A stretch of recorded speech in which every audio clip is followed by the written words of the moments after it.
Welcome to 4.6 Savage, and today we're going to talk about oil pressure gauge sending units. We're going to talk about the stock SN95 cluster and why it's a bad idea.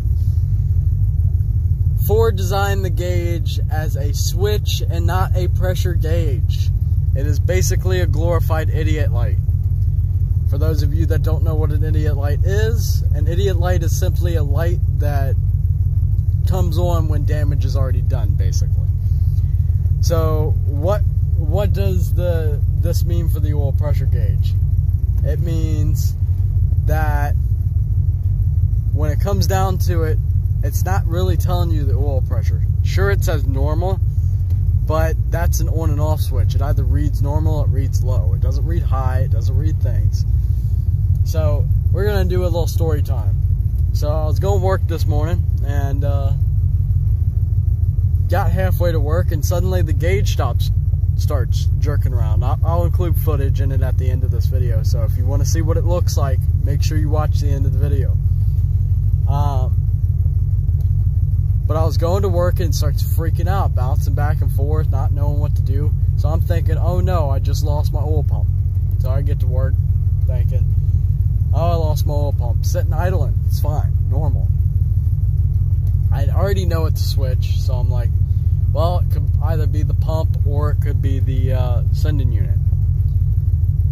So I was going to get a sending unit, but for the same price, I could get a gauge. So I went and wired up the gauge and put it in the stock sending unit's position. Now the stock sending unit at high RPM was showing me zero, and I do mean zero, oil pressure. Now when I rev it up, as you can see, I'm running almost about 30 now.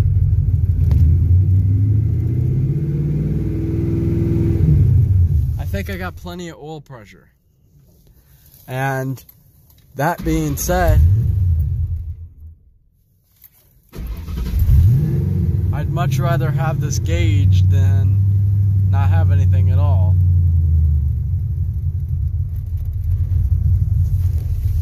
Now, we'll step outside and I'll show you my mounting of it. It's not the best, neither is anything of mine. I mean, my dash pod's trashed. But listen to that cam load.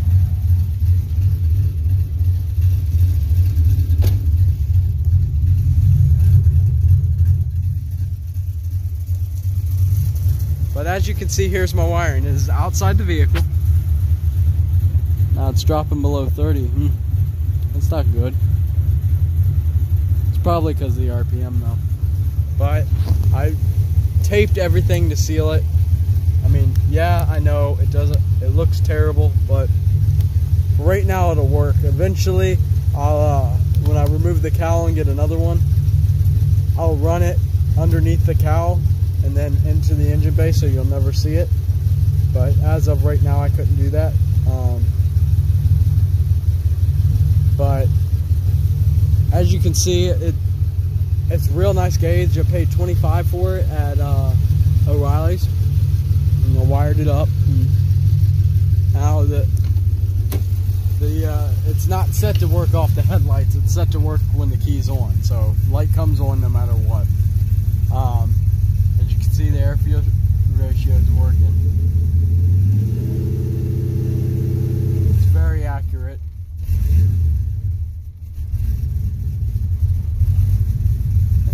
Perks of having an IAC delete, it drops idle very quickly, but 99% of the time stalls.